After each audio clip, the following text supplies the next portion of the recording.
So I think I really heard these words, rescue and release. And when we just started to think more about unleashed and what we'd written, I felt the Lord was saying to me, Anne, you can't write this and not live it. You have to start to live it.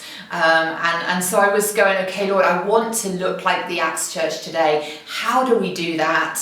And as we went into lockdown, felt that the Lord was saying it's okay to start to be church. It's okay to start to do church in the way I'm asking you to. But what began to happen was we began to see these rescue boats kind of popping up all over the place and relationships beginning to connect all over the world, actually. And I began to see like a net that God, I believe, is creating across continents of his bride. And it's like he's raising his people higher and into relationship with him and into relationship with one another. And they're like deeply loving, infectious, powerful relationships where only God could be writing it, and he's connecting us and he's doing it. So I didn't plan who I was going to talk to. I didn't plan how the net was going to grow. It's just been the Spirit of God.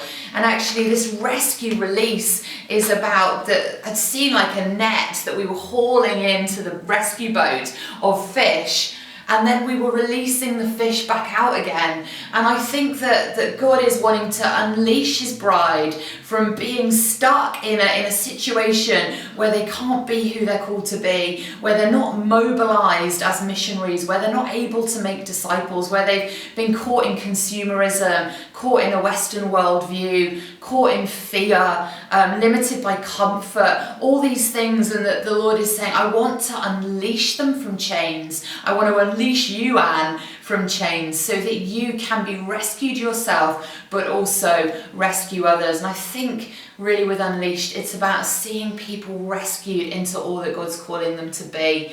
And I think at the same time as that, we're definitely seeing people in the church move out of what they were in before and into something new. And it does take the form of these small boats, whether they're meeting in homes or in barns or in brothels or in cafes or wherever that might be, and they're taking all kinds of unique identities, but God is uniting that family that are doing that across nations.